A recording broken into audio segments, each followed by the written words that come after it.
Bom dia a todas as pessoas aqui presentes e também aquelas que nos acompanham online. Eu sou Vânia, sou da coordenação do GPDH, do Grupo de Pesquisa Direitos Humanos, Democracia e Memória aqui do IEA, e é uma grande alegria poder dar essas boas-vindas a todos e todas nesse evento. No ano em que o golpe militar está completando 60 anos, o nosso grupo tem a honra de apresentar este evento, organizado em parceria com a Escola da Defensoria Pública, aqui de São Paulo, e é um evento que reúne tanto a memória, a homenagem e a reflexão sobre direitos humanos e democracia. Nós temos duas partes. Agora, na parte da manhã, esse evento Memórias para o Presente, Carta das Mães de Vítimas da Ditadura, que presta uma homenagem às mulheres, mães de vítimas do regime militar. Eu vou deixar a apresentação, né, dessa mesa para a Jaqueline Pitangui, que está aqui comigo, mas dizer que essa a organização desse evento é a expressão do nosso compromisso como grupo, como profissionais, como militantes, com a democracia, com os direitos humanos, com a memória, e também é uma forma que nós encontramos de honrar a memória dessas mulheres que permanecem esquecidas na história brasileira, né?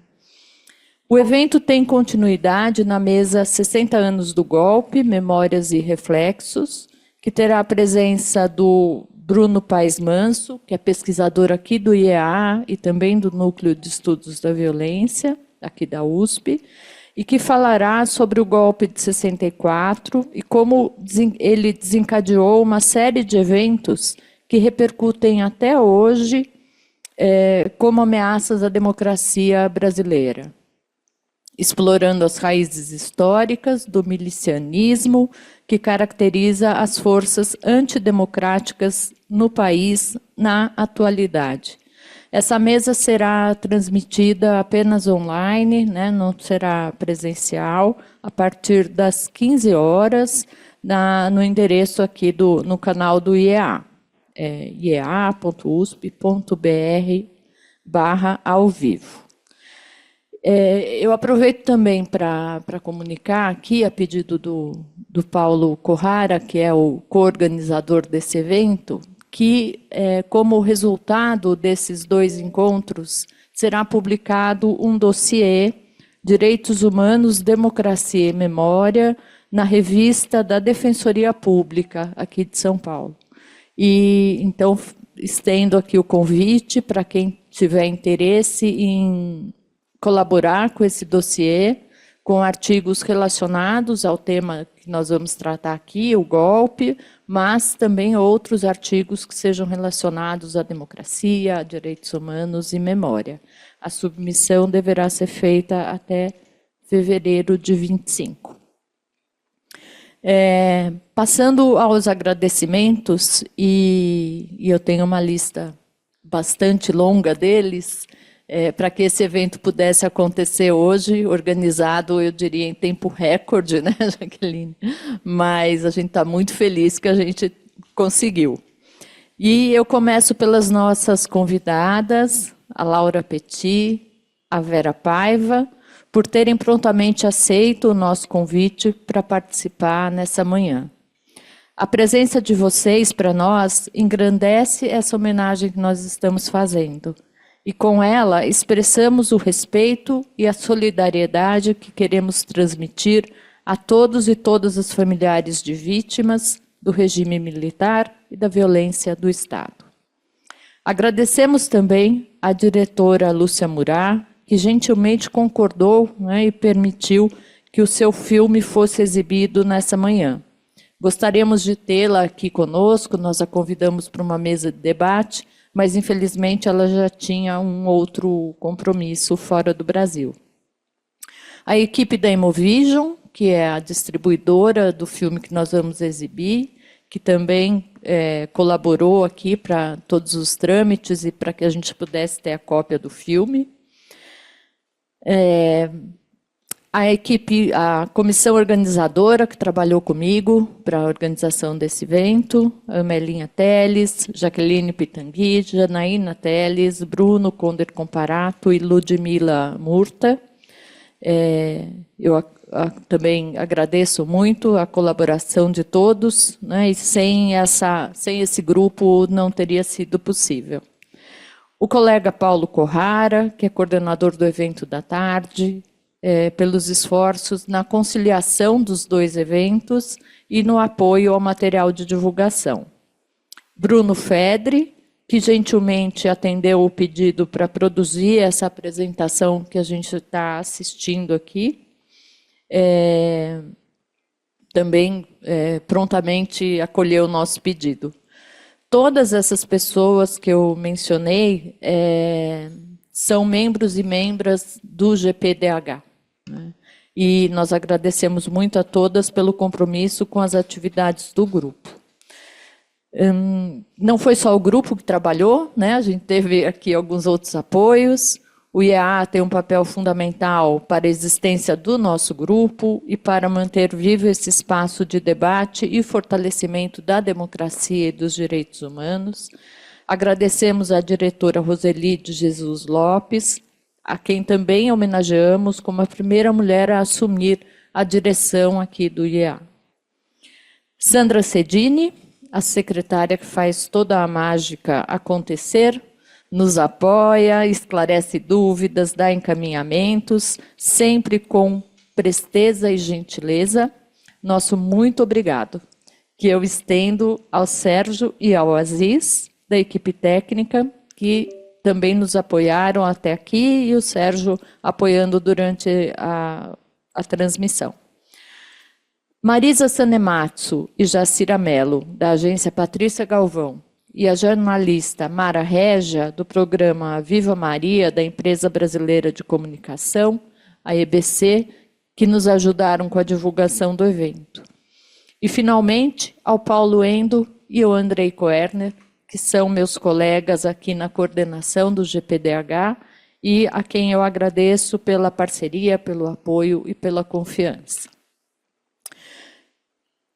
Dando início às atividades, a gente vai passar agora um vídeo de boas-vindas que nos foi enviado pela professora Roseli, que infelizmente não pôde estar também conosco hoje, mas fez essa gentileza. Então, acho que podemos passar para o vídeo, Sérgio. Olá a todas as pessoas que estão acompanhando o evento 60 anos do golpe militar, Direitos Humanos, Democracia e Memória. Trago os cumprimentos, as saudações da direção do Instituto de Estudos Avançados da Universidade de São Paulo. Quero, em primeiro lugar, agradecer pela organização, a equipe da Escola da Defensoria Pública do Estado de São Paulo e também ao Grupo de Pesquisa de Direitos Humanos, Democracia e Memória do Instituto de Estudos Avançados, destacando o nome aqui das nossas pesquisadoras, a Jaqueline Pitangui, a Amelinha Teles, a Janaína Teles. Quero agradecer também a presença e a participação da professora Vera Paiva, do Instituto de Psicologia, aqui da USP, e do Bruno Paz, que também é nosso pesquisador aqui no IA e pesquisador do Núcleo de Estudos Avançados da USP. Na primeira parte, vamos ter aí a homenagem às mulheres e mães de pessoas que foram presas, torturadas e desaparecidas durante o período do regime militar, resultante do golpe de 64. Então, quero transmitir a essas mulheres, a essas mães, os mais sinceros sentimentos de toda a nossa equipe do IA, porque a gente sabe que a dor de uma mãe, acho que não há nada que supere a dor de uma mãe. E isso não passa nunca, já se passaram 60 anos, mas nada apaga essa dor. A segunda parte do evento vai trazer justamente uma discussão muito importante para a atualidade, que é sobre como os eventos disparados pelo golpe de 64 ainda reverberam na realidade brasileira e nos desafiam a todo instante, desafiam a possibilidade de a gente ter um Estado democrático de direito. Essa discussão extremamente importante para que a gente consiga compreender o passado, compreender o presente e trabalhar para que a gente consiga ter um futuro melhor. Esse evento vai ficar registrado aqui na nossa videoteca do IA e a gente vai ter também como fruto, né, desse evento aqui uma chamada de artigos, né, que a Escola de Defensoria Pública do Estado de São Paulo está fazendo para publicações na revista, né, na revista da Defensoria. Então a gente agradece a participação de todos, participem ativamente das discussões do dia de hoje e também enviem contribuições para o dossiê que vai ser publicado pela Defensoria, pela Escola de Defensoria Pública. Muito obrigada a todos. Bom, agora eu vou convidar a Jaqueline a falar aqui da proposta do nosso evento, né? A Jaqueline foi a pessoa responsável por fazer chegar esse momento até nós aqui, trouxe a proposta do encontro, cedeu o material das cartas e fez as articulações com a Lúcia Murat, para que nós pudéssemos ter toda essa organização. Jaqueline é socióloga, pesquisadora colaboradora aqui do GPDH, presidente do Conselho Nacional dos Direitos da Mulher durante o processo constituinte, período em que o Conselho teve um papel fundamental em garantir os tais direitos na Constituição de 88.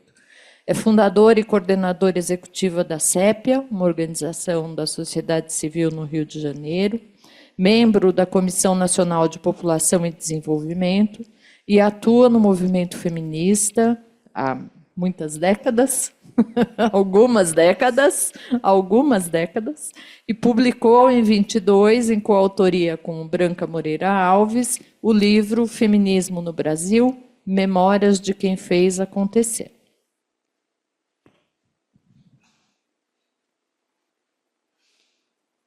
Muito obrigada, é muito esperançoso estar aqui e eu começo com uma frase que eu ouvi muito no Chile, que é para que nunca mais. Eu acho que nós estamos aqui para que nunca mais, né? E com essas palavras eu cumprimento a todas as pessoas que estão acompanhando, ou presencial ou virtualmente, né, esse evento, porque a gente está aqui para saudar as mulheres brasileiras. As mulheres brasileiras que, através das suas vozes frequentemente esquecidas, apagadas, né, elas trazem uma história de luta, uma história de dor, né, e trazem a dimensão subjetiva de um fenômeno político, que é o fenômeno da ditadura, um fenômeno que nós não podemos naturalizar, um fenômeno que nós não podemos esquecer, né? E nós temos aqui projetadas, né, memórias que revelam os processos de resistência ao arbítrio, de esperança, de desolação, de coragem e de luto. Então, nós estamos aqui para saudar as mulheres brasileiras que anonimamente foram também vítimas da ditadura militar, que em 1964 instituiu a violência como instrumento político e que desde então impregna de uma forma ou de outra os nossos cotidianos, sobretudo da nossa geração. Uma ditadura que perseguiu, prendeu, torturou, matou, exilou, fez desaparecer e trouxe infinita dor e desamparo a cidadãs e cidadãos desse país, a mães e familiares de estudantes, professores, jornalistas, sindicalistas, trabalhadores em fábricas e nos campos, políticos, artistas, profissionais liberais, enfim, homens e mulheres na sua imensa diversidade que arriscaram a vida, dispostos a mudar o curso dessa história de violência, arbítrio e destruição da democracia. Nós saudamos as mulheres que buscavam seus filhos e filhas presos, as mulheres que viveram a dor da separação pelo exílio, a angústia da clandestinidade e a desolação do assassinato.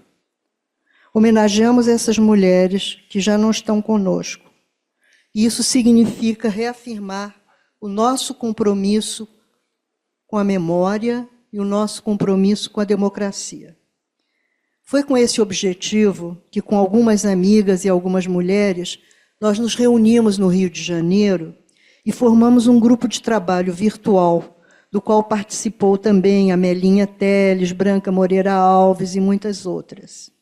E nesse grupo nós coletamos cartas, coletamos memórias, com o objetivo de realizar um evento na Academia Brasileira de Letras, que seria justamente em maio desse ano, né? Em homenagem às mães, chamamos o evento de Mães de 64.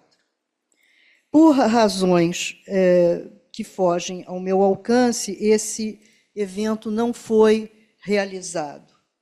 E, como integrante do IEA, eu trouxe essa ideia à Vânia Pazinato, que imediatamente a abraçou, imediatamente, né? A ideia foi também acolhida e foi concretizada, e corremos contra o tempo, corremos contra o relógio, né? Para que fosse ainda nesse ano, né?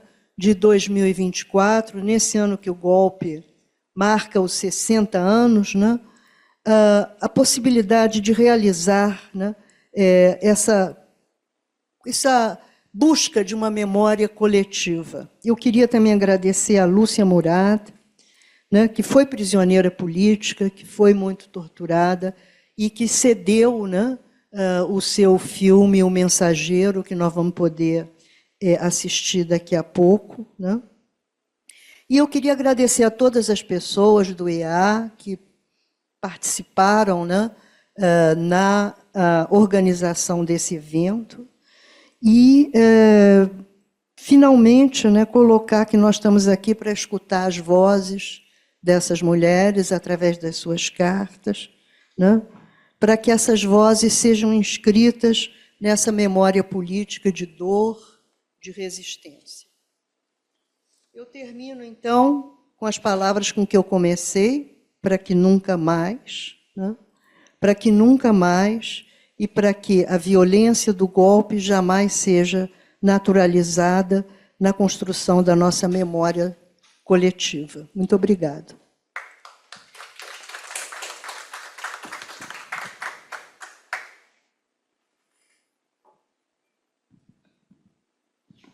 Obrigada, Jaqueline. Nós é que agradecemos por você ter trazido essa iniciativa até nós e não haveria como não abraçar uma proposta como essa, né? Então, quando eu apresentei também para Paulo e Andrei, foi imediato, né, de que nós deveríamos organizar esse evento e, quem sabe, tenhamos fôlego aí para o ano que vem de pensar também um projeto de pesquisa que possa nos ajudar a formar um acervo, obter mais cartas, né, e, de fato, aí, contribuir para essa memória que nós queremos tanto preservar.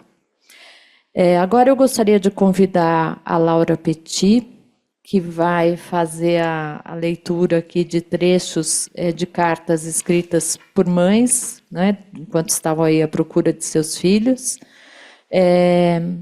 Na sequência, eu farei a leitura de uma outra carta e depois nós teremos também, na parte da mesa de debates, a Vera Paiva também fará a leitura de uma carta.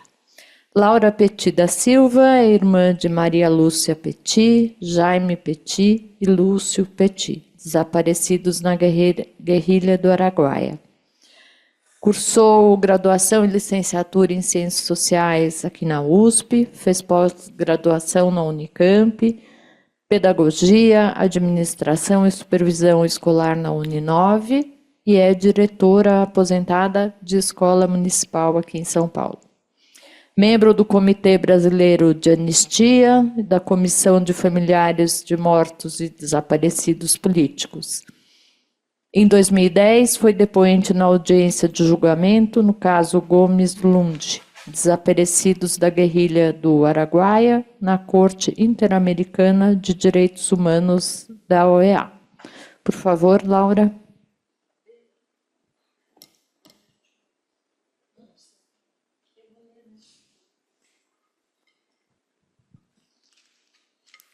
onde quiser.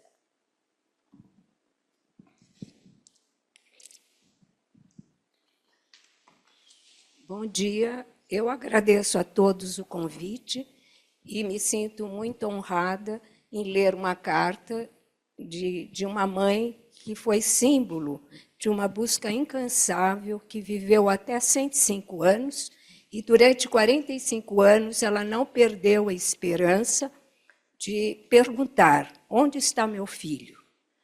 E a dona Eusita Santa Cruz, que todos conhecem, mãe do Fernando Santa Cruz, e nós acompanhamos também a luta de toda a família na busca do desaparecido. Eu agradeço, então, imensamente aos todos os organizadores deste evento, porque é muito significativo ainda poder lembrarmos o golpe de 64 e toda a repressão e violência do Estado que se abateu contra aqueles que lutaram contra a ditadura. Essa carta é datada de 10 de outubro de 1974, de Olinda, e é endereçada ao ilustríssimo senhor Marechal Juarez Távora. Agradeço a sua gentileza em haver tentado obter informações sobre a prisão e o desaparecimento do meu adorável filho, Fernando Augusto de Santa Cruz Oliveira, ocorrida na Guanabara, no dia 23 de fevereiro do ano em curso, 1974, quando se encontrava com o jovem Eduardo Collier Filho, seu conterrâneo e amigo de infância. Fernando Augusto é funcionário público do Departamento de Águas e Energia Elétrica do Estado de São Paulo e acadêmico de Direito. Residia à Rua Diana, 698, bairro Perdizes, juntamente com a esposa e seu filhinho de 2 anos e meio, que não cessa de chamá-lo todos os dias.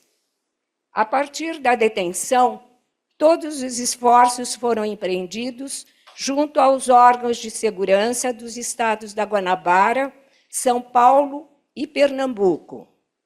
2 habeas corpus, pedidos de novas diligências, além de inúmeras cartas, telegramas e petições às autoridades constituídas, no sentido de se obter informações objetivas sobre o local onde meu filho se encontra detido.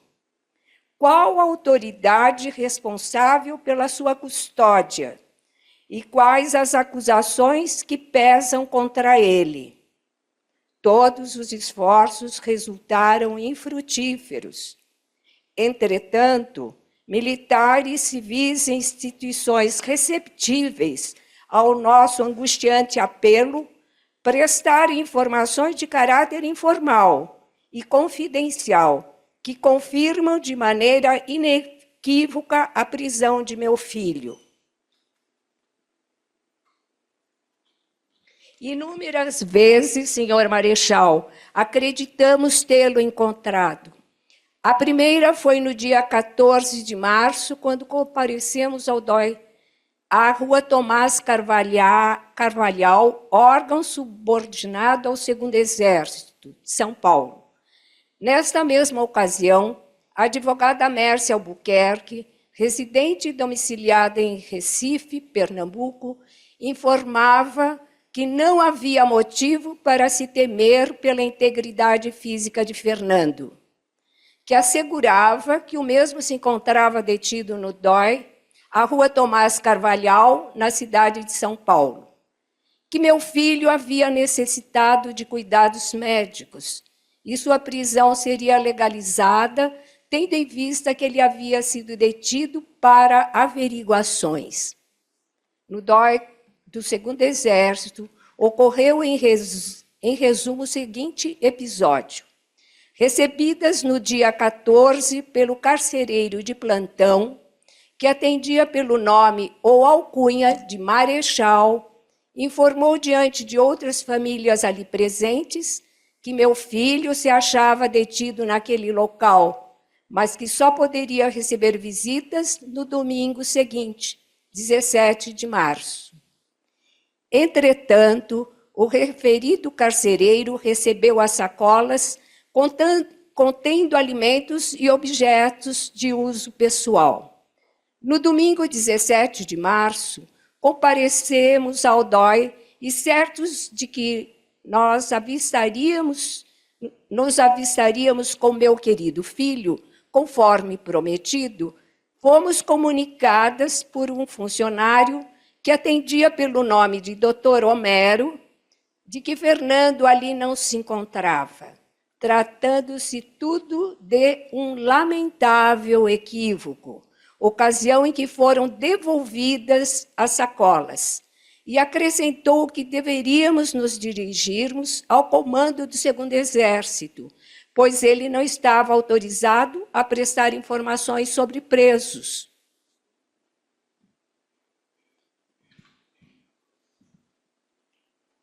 Dentre as instituições procuradas, destacamos a fraternal acolhida da Cruz Vermelha Brasileira, que, interferindo no caso a partir do mês de abril, através de seu vice-presidente, que obteve inúmeras informações sobre Fernando e Eduardo e que lhe eram transmitidas por um coronel do Exército que exigiu que seu nome não fosse revelado. Então fizemos uma carta que lhe deveria ser entregue com a promessa de uma imediata resposta de seu próprio punho, o que nunca veio a se concretizar. São transcorridos quase 8 meses. Quero, desta vez, solicitar a sua interferência no sentido de saber, junto às autoridades militares do meu país, se meu filho se encontra atualmente vivo ou morto. Vossa Excelência pode imaginar a minha angústia, aflição, as noites que tenho passado juntamente com meus familiares, em claro, as nossas lágrimas, o nosso profundo sofrimento e a dimensão da nossa dor, pois na sua juventude, o seu irmão, o jovem oficial Joaquim Távora, foi também, de maneira brutal, arrancado do convívio de seus familiares para sempre, como hoje já começo a imaginar o que tenha ocorrido ao meu adorado e estimado filho. Finalmente, como católica fervorosa que sou, tenho colocado o Senhor e todos os seus em minhas orações, que atualmente é o lenitivo de minhas aflições. Assina Elzita Santos, de Santa Cruz Oliveira, Rua Manuel de Barros Lima, 210, Bairro Novo, Olinda, Pernambuco.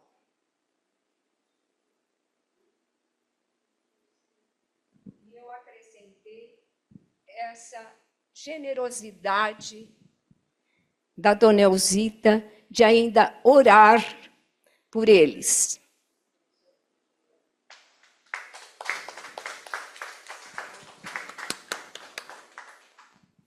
Obrigada, Laura. Eu vou fazer a leitura agora de uma outra carta e devo dizer que ler essas cartas não foi fácil, né? A Jaqueline, quando passou o material, eu disse, eu vou ler. E ela disse, não leia, não leia, você não deve ler as cartas. Mas no final, para a gente poder organizar, né, eu contei aqui também com Janaína, apoiando na seleção dos trechos e o que a gente está exibindo aí no painel. Então, eu vou ler a carta de outro símbolo dessa luta, dessas mães, que é a Zuzu Angel, né, na busca pelo seu filho, Stuart Angel. Excelentíssimo senhor presidente da República, general Ernesto Geisel. Esta é a segunda vez que me dirijo a Vossa Excelência para mais um doloroso apelo. A primeira foi há quase 2 anos, em maio, por ocasião do Dia das Mães. Naquele dia estive na sua residência e levei a minha aflição pelo que teria acontecido ao meu único filho, Stuart Edgar Angel Jones, cuja foto deixei em sua casa. A minha agonia é constante há 4 anos. Que teria sido feito do corpo do meu amado filho? Tão belo rapaz, torturado e assassinado no Cisa, no Galeão, por ordem do brigadeiro Bournier, então comandante da 3ª Zona Aérea. Até hoje não recebi por parte das autoridades responsáveis esclarecimento algum. Estou certa que Vossa Excelência, como pai e como cristão que é, há de compreender a angústia em que vivo há 4 anos. As notícias que continuo recebendo do martírio que meu filho sofreu são de enlouquecer. O meu filho, na época, tinha 26 anos. Conforme uma carta que estou juntando em cópia esta, ele fora preso no dia 14 de maio de 1971, levado imediatamente para o CISA, na aeronáutica, e sofrido toda a sorte de torturas, inclusive amarrado a uma viatura da corporação e arrastado no pátio. Com a boca quase colada ao cano de descarga, foi obrigado a ingerir os gases tóxicos que eram expelidos entre acelerações e freadas continuadas. Esta operação martírio durou um dia inteiro, desde cedo até o escurecer, ante as chacotas e risos de torturadores, entre eles soldados e oficiais da aeronáutica. Assassinado, o corpo do meu querido filho não me foi entregue. Sinto uma dor tão grande. Agora, sinto que por escrever esta carta, que posso acalentar uma triste e pobre esperança. Saber ao menos onde está o corpo do meu Stuart. Rogo assim a Vossa Excelência mandar apurar a responsabilidade do que ocorreu com o meu filho sacrificado. Aguardando a decisão de Vossa Excelência, subscrevo-me respeitosamente, Rio de Janeiro, 29 de abril de 1975, Zuleida Angel Jones. Eu disse, não é fácil ler essas cartas. Agora, a gente vai passar, né, ao outro momento desse encontro. A gente vai ter a transmissão, a exibição do filme, então, da Lúcia Murat. O filme chama O Mensageiro, foi lançado o ano passado. E, na sequência, então, a gente vai ter uma mesa, né, de debate, de conversa sobre o filme, sobre o objeto o propósito desse encontro. Para quem está nos acompanhando online, né, a gente interrompe agora para a exibição apenas presencial e depois a gente vai retomar aqui com a mesa. Obrigada. Bom, para a gente é sempre uma alegria imensa, né, receber essas pessoas tão queridas, que a gente gosta tanto, trabalha tanto junto, faz tanta coisa junto, sonha juntos, né? Luta juntos, né? Então é uma alegria maravilhosa, graças à minha maravilhosa companheira Vani, que coordena o GPDH comigo, que conseguiu que a gente desencadeasse um processo que a gente tem pensado, falamos isso com a Jaqueline, que é uma coisa que não existe, talvez aqui seja um ponto de partida para a gente começar a pensar num acervo ou numa coleção de objetos, cartas e pertences de mães de 64. Né? Quer dizer, tanto aquelas mães que tiveram filhos, né, na prisão, ou que foram presas com os filhas e filhos, né, e também essas mães tiveram suas filhas e filhos desaparecidos. Então, a a gente acha, a gente tem uma intuição por essa iniciativa ótima da Jaqueline que existe esse material. Deve estar com as pessoas. Eu mesmo falei, não sei nem se podia, mas, por exemplo, tem o diário maravilhoso da Crimeia, por exemplo. E deve ter coisas... E deve ter coisas, objetos, pertences, cartas, trechos de coisas que a gente poderia... Não sei se dá para montar um acervo, mas se der seria incrível. Mas, pelo menos, eu acho que uma coleção a gente conseguiria montar, né? E daí a gente tem várias possibilidades que a gente falou para a Jaqueline, de algumas parcerias, depende tudo da maneira como vai ser feito, o próprio conceito de acervo, de coleção. Tem o Museu da Pessoa, que a Karen é membro do nosso grupo, né? Então, a gente está num processo de gênese de alguma coisa que pode virar bem importante num futuro próximo. Eu queria agradecer as nossas queridas pesquisadoras colaboradoras e ativas, né, Jana, a Melinha, a Jaqueline, agradecer também a Laurinha, agradecer a Crimeia, querida, a Vera, por participar e todo mundo que pôde estar presente, Bruno também. Então, meu papel é só agradecer vocês e desejar que essa mesa feche com chave de ouro, né? Esse dia, porque, na verdade, na segunda parte, vai ter um evento em Campinas, dos 60 anos do golpe, que o Bruno Paes Banso vai dar uma conferência sobre o que ele tem pensado, né, que é a miliciarização do Brasil como ascensão da extrema-direita. Então, todas convidadas para assistir, acho que vai ser às 14, né, às 15, e vai ser online, tá? Então, certamente vai ser uma palestra muito legal, a gente fazendo esses eventos de manhã e à tarde sobre os 60 anos do golpe. Então, mais tarde vamos conversar, né, Malinha, Jaqueline, Crimeia, Jana, Laura, enfim, se existe a possibilidade, sondar se existe a possibilidade da montagem desse acervo ou coleção. Se houver condições, acho que a gente deve fazer, se esforçar para fazer, senão a gente conclui que não é possível, tá bom? Então, um abraço grande, passar a palavra para a Vânia. Para a Vânia, de volta. Obrigado, Vânia. Obrigada, Paulo.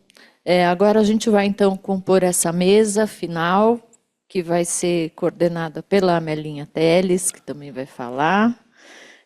A Amelinha é feminista, é pesquisadora colaboradora do nosso grupo, coordenadora do projeto Promotoras Legais Populares, integrante da Comissão de Familiares de Mortos e Desaparecidos Políticos.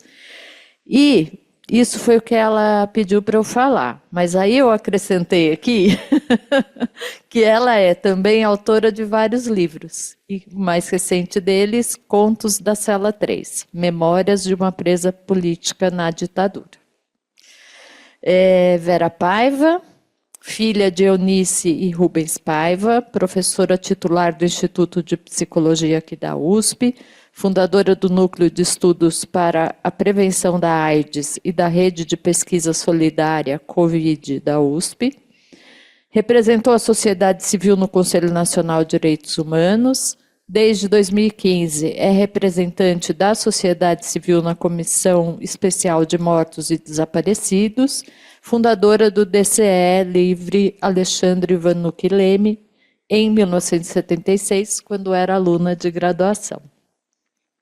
E Janaína Teles, que também é aqui pesquisadora do GPDH, professora de História da Universidade do Estado de Minas Gerais e do curso de especialização em Direitos Humanos e Lutas Sociais do CAF, da Unifesp.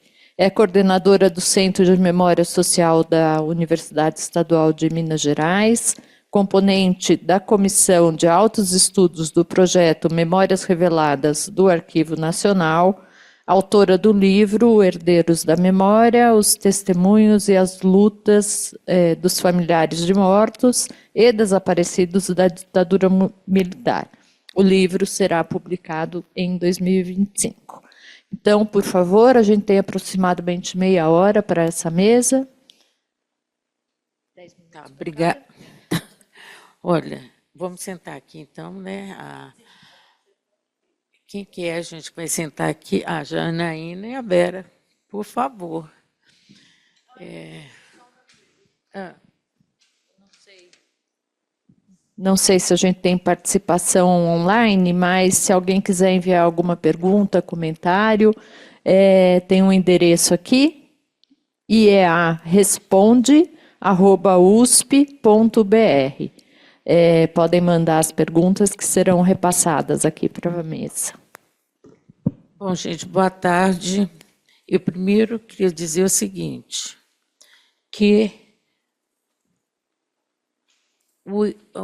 esse grupo aqui, ligado aqui ao Instituto de Estudos Avançados, a Vânia Pazinato e o Paulo Endo, eu não sei se tem mais alguém aqui, assim, que está aqui levando à frente, mas o fato de ter recebido a proposta que foi via Jaqueline, essa proposta de lembrar os 60 anos do golpe militar de 1964 e trazer as mães, a memória das mães, eu acho que isso aqui é um evento muito importante, mas acho que talvez tenha sido o evento mais importante desse ano em relação a essa situação que nós vivemos, porque o golpe de 64 não foi oficialmente lembrado. E o fato de acontecer aqui dentro da USP é que aqui na USP teve muitos estudantes assassinados e tem estudantes desaparecidos. Então, é um fato extremamente... Eu não vi nada disso acontecer com esse conteúdo. Então, eu agradeço muito ter colhido essa proposta que a gente tentou fazer no Rio, não conseguimos, mas vamos conseguir, Jaqueline, nós vamos ainda.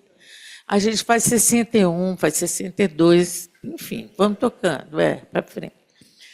Então, eu quero aqui saudar e agradecer. Eu quero dizer também que foi, para mim, muito difícil assumir essa mesa agora, aqui nessa coordenação, porque depois desse filme, porque a Lúcia Murat, ela é genial, eu acho. Ela é o gênio que nós temos, que representa muito da nossa geração, da geração que eu digo da minha, da Crimeia, da Jaqueline, da Laura, que nós passamos por tudo aquilo, né? Aquela história está tão dentro de nós, então a gente vê esse filme, a Lúcia trazer isso, eu acho assim genial ela trazer isso agora, 60 anos do golpe. Eu queria estar junto dela, dando um abraço muito forte nela, né? E eu fiquei muito impactada mesmo, porque uma coisa que eu já vi, é a segunda vez que eu assisto esse filme, que me impressiona, é a felicidade da mãe de poder visitar toda semana no presídio a filha. Que isso, eu fiquei lembrando de nós mesmas, nós que sobramos, e quando nós podíamos ter uma visita, não é? Quer dizer, nós vivemos, porque as outras nunca tiveram visita, nunca tiveram o corpo, né? As mães nunca puderam nem fazer o sepultamento. E até hoje nós não temos essa resposta. Onde estão nossas desaparecidas? Onde estão nossos desaparecidos? O Estado brasileiro nunca respondeu. Então, é o que mais me impressiona de tudo, porque tudo aquilo... Mas eu falo assim, a alegria de poder ver toda semana, né, de ir no presídio, eu que visitei muito tempo, meu marido que ficou 5 anos. Então, eu sempre... Eu vejo assim, que alegria que era, né, Laura, a gente ir no presídio, aos sábados, ver aquele pessoal tudo preso, tudo. Eles sempre faziam alguma coisa para nós, né, de lembrança. A gente levava alguma coisa que eles pediam e tal. Então, muito obrigada também por ter passado esse filme. E eu passei uma aflição aqui, vendo esse filme. Eu acho que ainda vou passar muito, porque é muita história, né? E eu queria só trazer aqui, se for possível, trazer alguns nomes de mães, porque teve um dia que eu tive que escrever uma apresentação, não sei se você lembra, Laura, a Maria Helena Costa, que é dos familiares também, dos desaparecidos, sobrinha do Elson Costa, ela pediu, teve uma época, ali bem 2017, 2018, que a gente estava bem...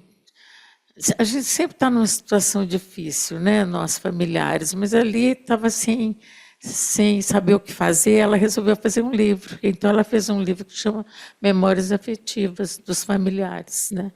E cada uma escrevia o que quisesse.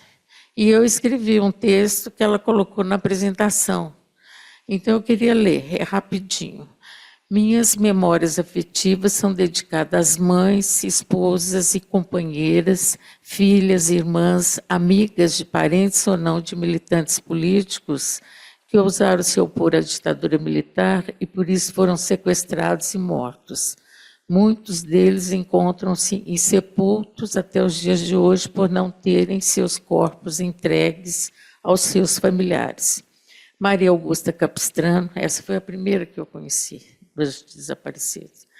Dona Felícia Mardini, Alzira Grabois, Dona Cléa Moraes, Dona Helena Pereira, Fania Xerruda e Seixas, Dona Júlia, Dona Cirene Moroni Barroso, Elza Joana, Dona Eusita Santa Cruz, que foi lembrada aqui pela Laura, né?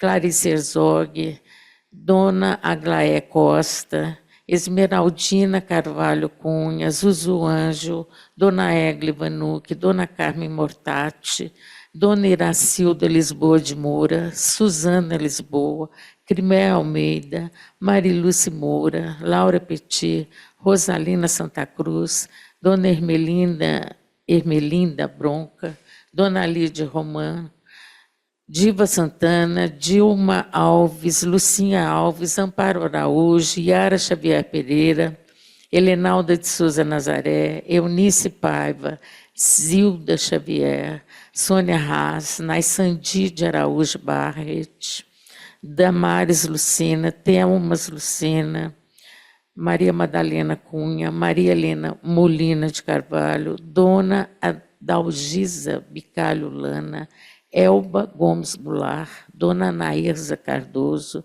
Dona Gertrude Maier, Zódia Pereira e tantas outras cujos nomes não estão aqui relacionados neste momento. Muitas já morreram, outras ainda vivem, cada vez menos, né? Aqui são pouquíssimas as que estão vivas. Aqui, acho que não, tem as irmãs e as companheiras, amigas que ainda estão vivas, né? Mas as mães, acho que muitas já morreram, outras ainda vivem. Todas elas trouxeram e ainda trazem mensagens de afeto, de dor e de luta em busca de uma resposta sobre o que fizeram com os desaparecidos políticos da ditadura militar. Queriam velar seus mortos, mas não tiveram seus corpos que a repressão os ocultou. Não silenciaram diante de tanta ausência, pressão, medo e saudade com o passar do tempo. Eu as trago na memória afetiva e elas fazem parte da minha vida, da minha luta e da minha história. A cegueira sexista ainda não lhes dá um lugar de destaque na história de nossa gente. No entanto, são elas que nos ensinaram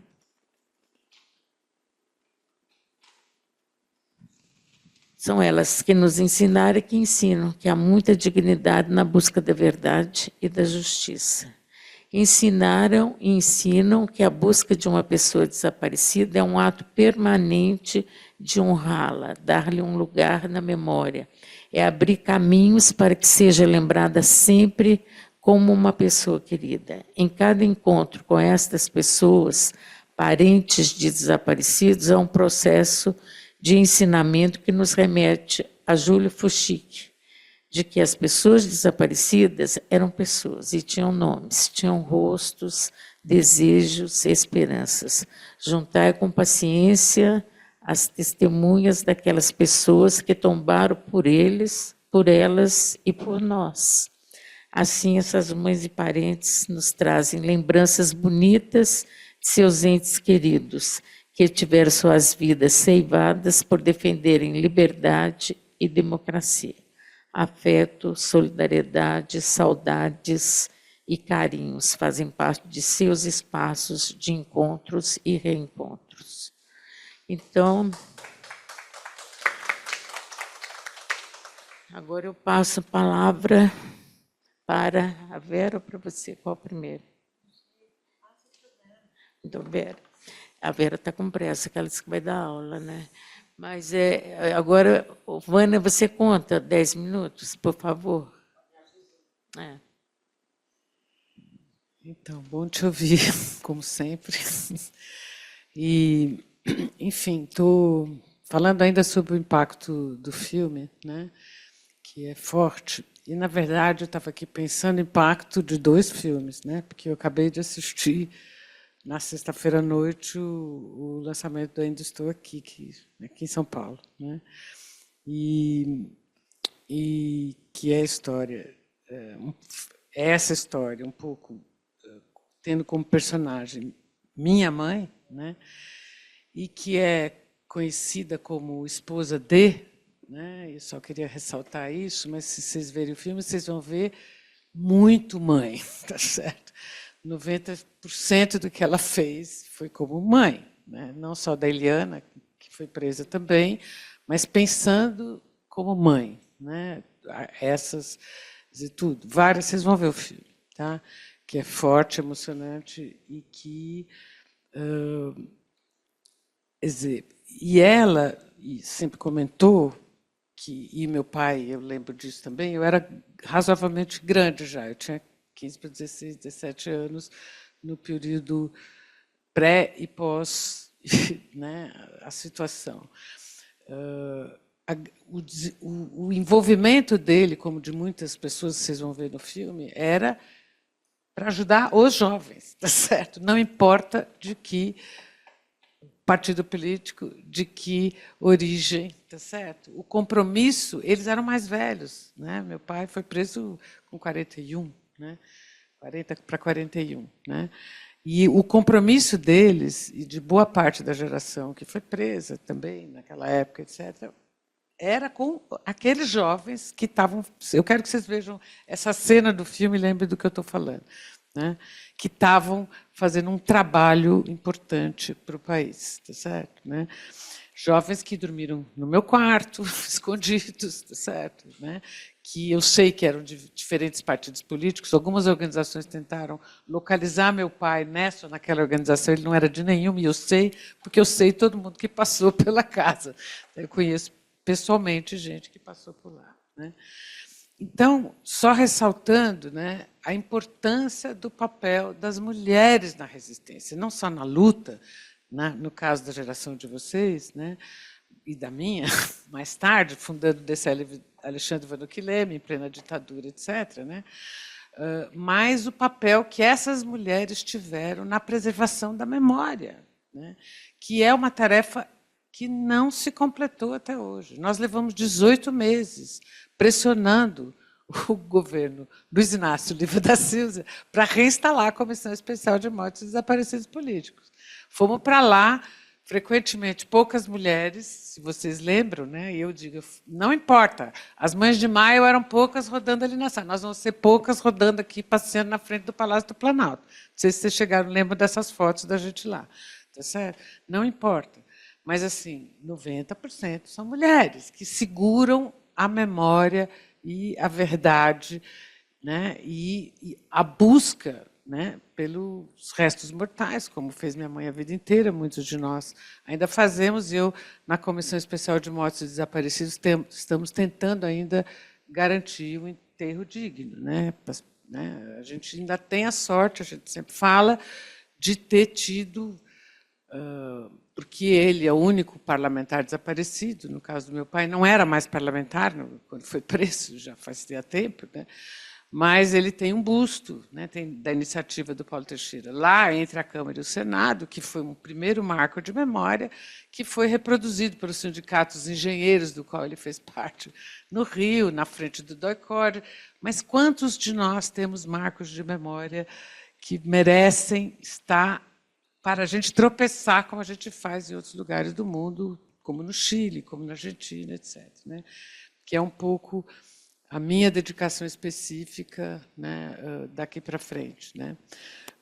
A outra coisa que eu queria chamar muita atenção e que tem me ocupado a cabeça muito, muito, muito, né, nesse período eleitoral e que eu queria compartilhar com vocês, porque eu acho que também a gente pode chamar atenção para isso. Esse filme é precioso.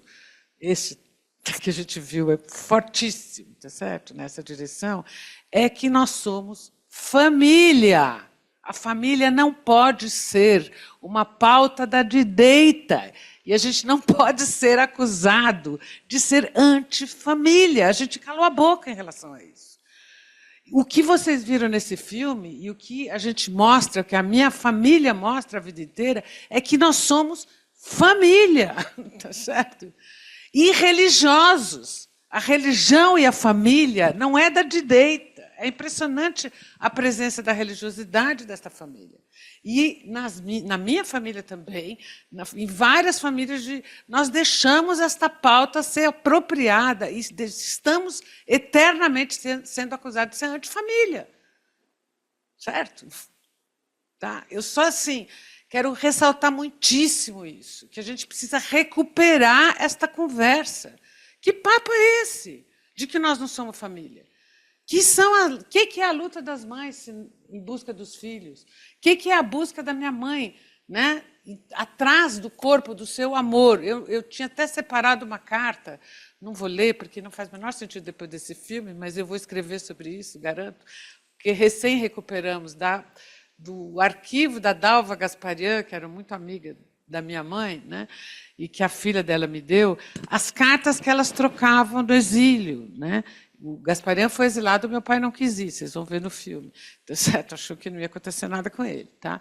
Trocavam cartas. Então, tem 3 cartas, 2 de 1970, da vida familiar, e a mamãe contando a experiência da família, do meu pai, falando do meu pai, o amor que tinha entre eles, tá certo? De como ela tinha ido na igreja, e também se divertido, porque eles dois se divertiam muitíssimo, né? E a carta de 71, onde ela, depois da cadeia, depois da prisão, escreve uma carta para Dalva, comentando, na casa do meu avô, né, que já era um velho de 70 anos, eu tenho 71, imagina. Tá? Assim minha mãe via, né, sofrendo, e meu avô era um cara de direita cá entre nós, sabidamente, tá? Que disse que meu pai era culpado de ter sido preso, até se realizar que tinham assassinado ele. E o Buzaire disse isso para ele. Vocês lembram? Ele tinha sido colega do Buzaire. Então, assim, a minha mãe, ao escrever, fica com dó do meu avô, sofrendo pelo filho, que está começando a entender que que não volta mais, etc. Então, assim, eu só queria ressaltar isto, certo? Como experiência, inclusive, desse filme. Né? A minha mãe também falava muito do Catarina. A palavra Catarina, tá certo? Quem falou? Né? Minha mãe teve a Catarina dela, tá certo? Na cadeia, isso foi no Rio, certo? Tá? No DOI-CODE lá. Tá? Esses Catarinas eram pessoas que tinham a família deles e tinham essa humanização dos Catarinas que eram trazidos para lá para não ter nenhuma outra ligação. Essa era a explicação da minha mãe. Por que eram os Catarinas que eram postos lá? Porque eles não tinham parente no Rio, né? Eles iam de Santa Catarina extraídos de lá, tá certo? E eram postos naquela posição. E eram brancos, altos e bonitos. Também. Né? Então, assim, claro que nem todo Catarina foi bonzinho, mas a minha mãe tem a experiência com Catarina dela. É isso que é interessante, que humanizava, de alguma maneira, o respeito pela estadia dela lá, que dava notícia primeiro da minha irmã, que tinha sido com a minha irmã que foi presa junto e tal. Então, assim, é só isso que eu queria falar, eu acho que eu já falei o meu tempo, né? Mas eu realmente acho que a gente tem que retomar o quanto família nós somos, tá certo? E o quanto que as mães de Acari, as mães de Manguinhos, as mães da favela aqui do lado de Heliópolis, são mães atrás dos seus filhos e irmãos assassinados pela polícia, ainda fazendo a mesma coisa, e desaparecendo com os corpos, né? Certo? E, de novo, as mulheres nessa luta, as mães, né? E mulheres nessa luta, porque nós somos família, nós nunca deixamos de ter família e ser família nem de ter e crer em algum tipo de religião, grande parte de nós. E não tenho nada contra quem não crê, eu creio, tá certo? Eu vou na missa, eu rezo, tá certo? Tá? Mas, assim, nem todo mundo da minha família é assim. Meu marido é ateu 25 cruzes, meus filhos, um é mais, outro é menos. A minha mãe era muito religiosa até o fim da vida. E aí eu encerro assim. Uma das cenas que eu mais me lembro da minha mãe, no auge do Alzheimer, né, eu levava ela para a missa e ela, na hora do Pai Nosso, levantava, ainda recitava o Pai Nosso e fazia para a igreja inteira gostar, né? A igreja estava acostumada com ela. Meu Cristinho que morreu torturado na cruz igual meu marido. Minha mãe falava isto a toda a Santa Missa que ela ia. Tá certo? Tá? Então, ela recuperava a experiência do cristianismo que a gente conhece e acredita que não é esse cristianismo no qual se defende a tortura. Enfim, não vou nem falar mais nada. Né? Então, desculpa a minha emoção, mas o filme mexeu bastante comigo. É um excelente filme, recomendo, tá certo? Para que todos possam assistir e ter mais informações e vivências do que foi esse período da ditadura.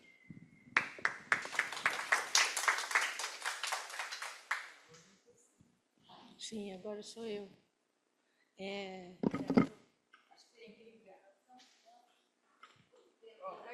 Oi.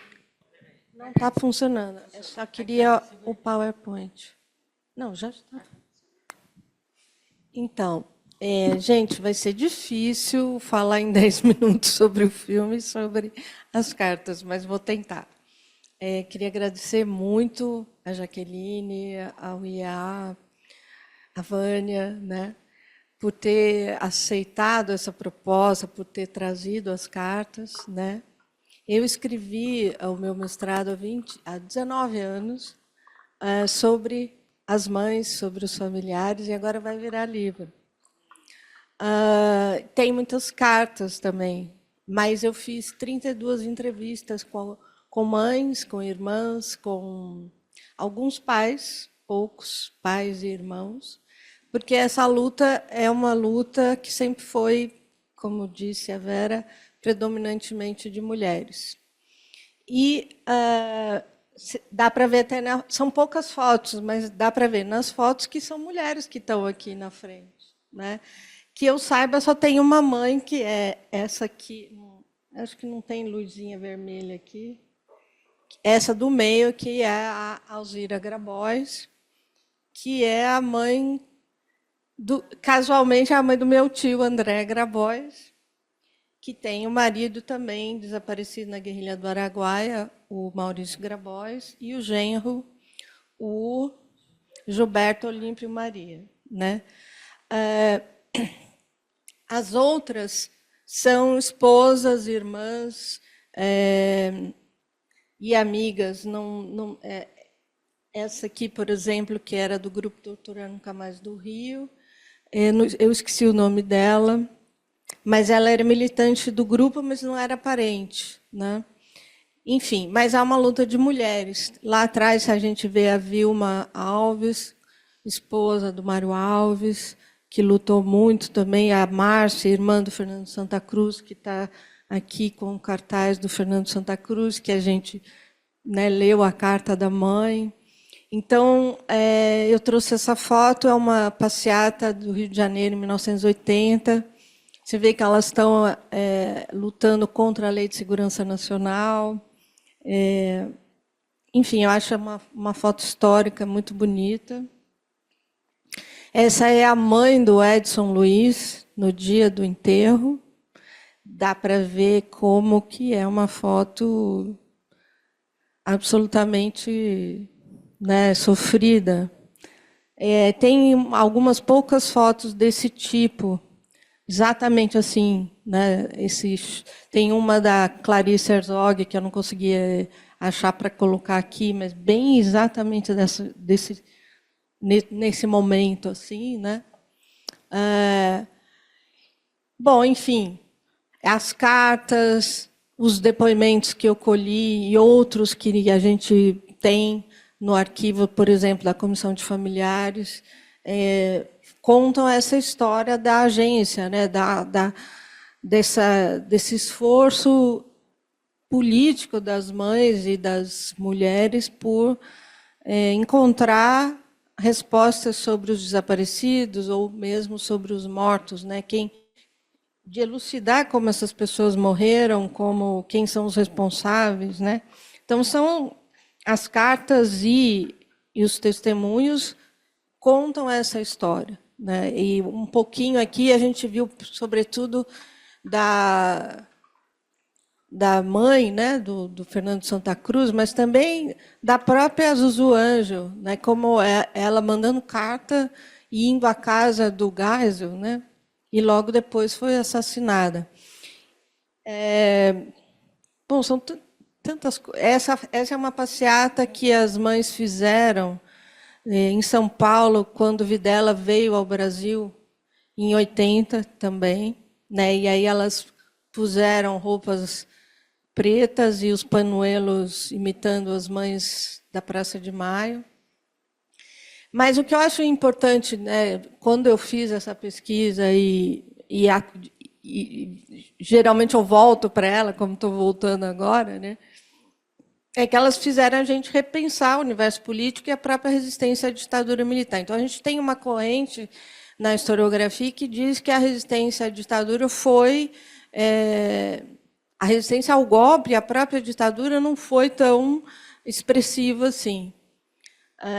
E a própria resistência que essas mães e essas mulheres empreenderam fazem a gente repensar o que é resistência e o que é política. E amplia muito mais a nossa maneira de pensar sobre o que é política e o que é resistência. Então, se a gente conseguisse colocar isso em debate, como o filme, por exemplo, coloca, né, e outros filmes, como Ainda Estou Aqui, espero também, eu ainda não assisti, né, vão colocar, o próprio filme da Zuzu Ângelo, né, colocam em questão, né, mostram que essas mulheres tinham elas não fizeram apenas cumprir o seu papel de mulher que cuida, né, dos filhos, né? Elas tomaram uma posição política.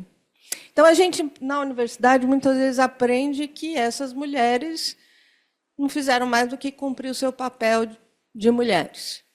Elas, porque ainda a gente aprende também na universidade que,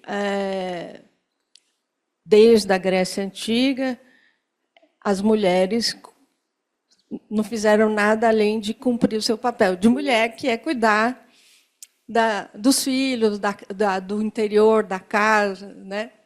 E então a gente está mudando isso, mas ainda temos essa visão predominante na própria história, na própria historiografia. Então,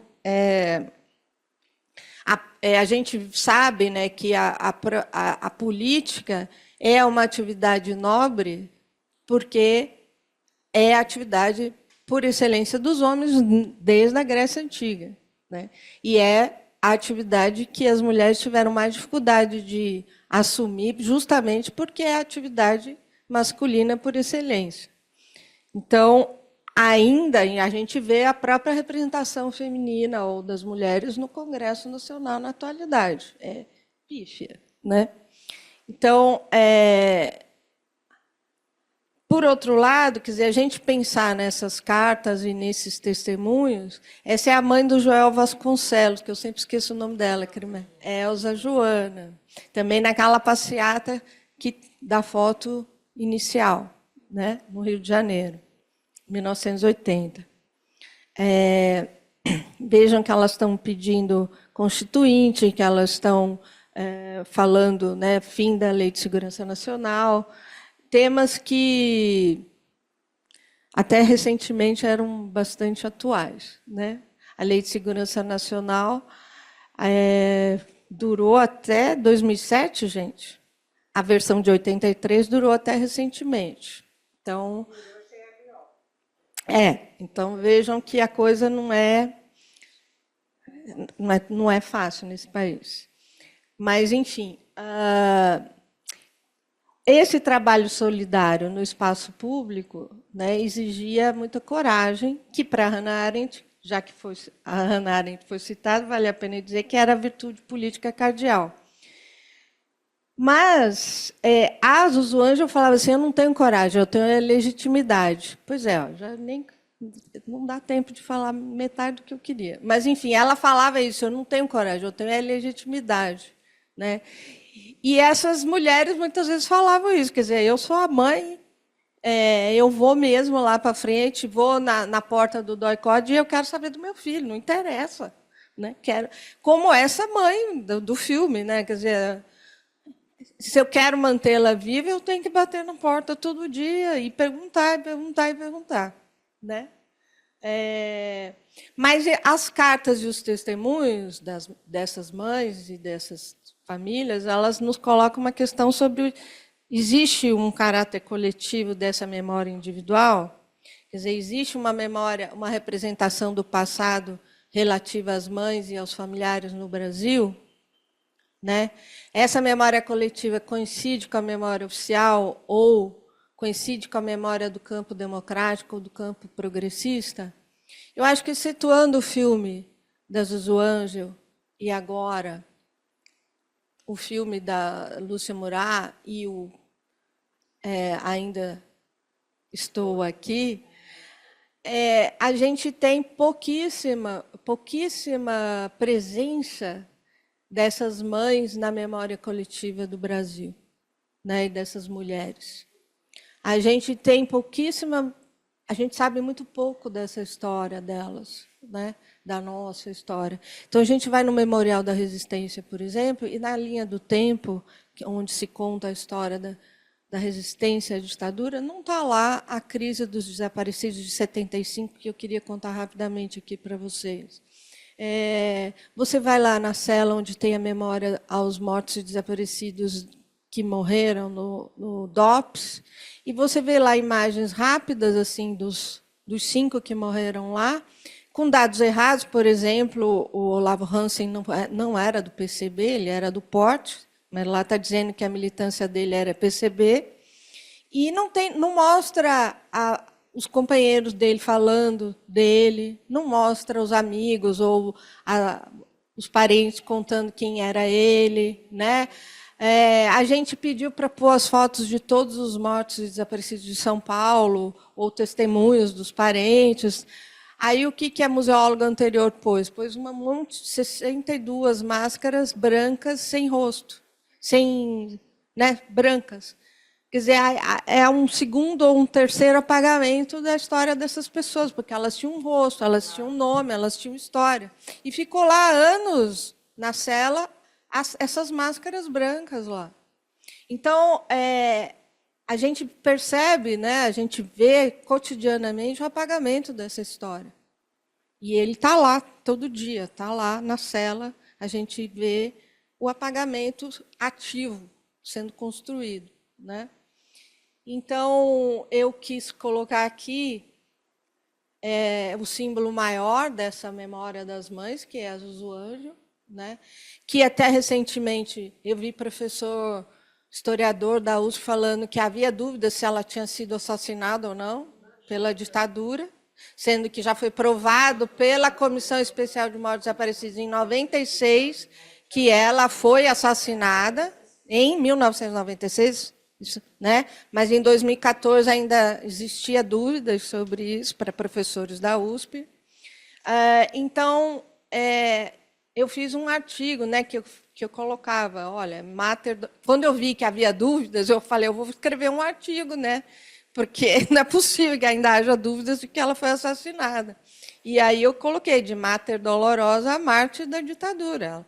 É um grande símbolo da luta dessas mães.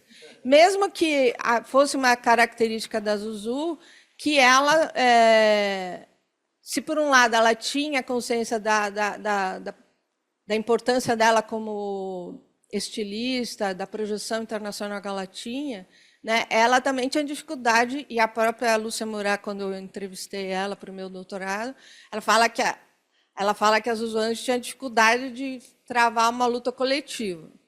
que ela ia mais por conta dela, né? E a gente vê isso no diário dela, no livro dela, em que ela conta a luta dela. Mas, independentemente, você pode fazer crítica, pode gostar ou desgostar da Zuzu, a Zuzu é uma mártir da ditadura e é uma lutadora, né? E uma heroína no sentido amplo dessa luta, da resistência à ditadura militar. Bom, então a minha resposta que eu já dei é não tem uma memória, nós não temos uma presença dessas mães e dessas mulheres na memória coletiva do Brasil, uma representação histórica dessas mulheres na luta da resistência à ditadura, né?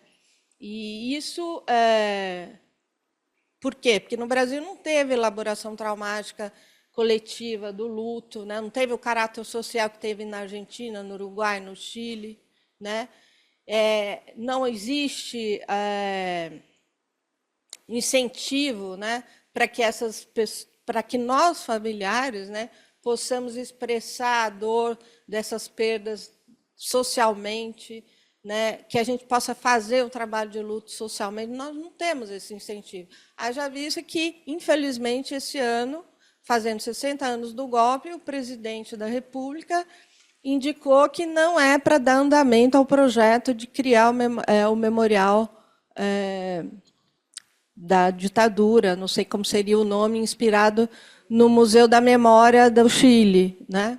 Então, por isso, no Brasil, as experiências das mães e dos familiares de mortos e desaparecidos são particularmente áridas, porque nós não temos espaço no espaço público, nós não temos condições de expressar a nossa dor e o nosso desejo de fazer o luto, né? E a gente sabe, para terminar, que eu não vai dar, não posso falar mais, mas a gente sabe que, principalmente depois da pandemia, o trabalho de luto é uma chave importante para o controle social, né? Então, 700 mil pessoas morreram e você não tem condições de fazer o luto, de fazer o trabalho de luto, você não dá condições sociais para as pessoas fazerem o trabalho de luto, e isso deixa as famílias de 700 mil pessoas entre a melancolia e o luto, né? Estou falando da Covid, mas pode ser a guerra.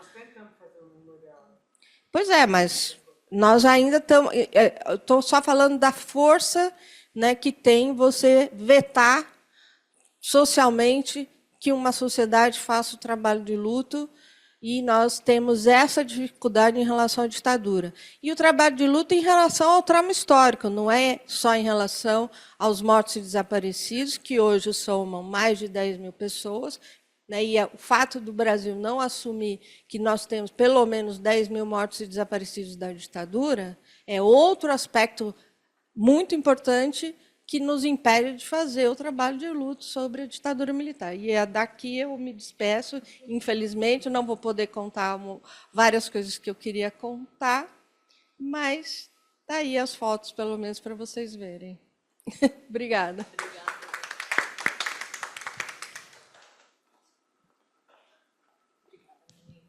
Obrigada, gente. Obrigada por terem vindo. Obrigada pelas exposições. São todas... Nossa, eu estou muito emocionada com essa manhã.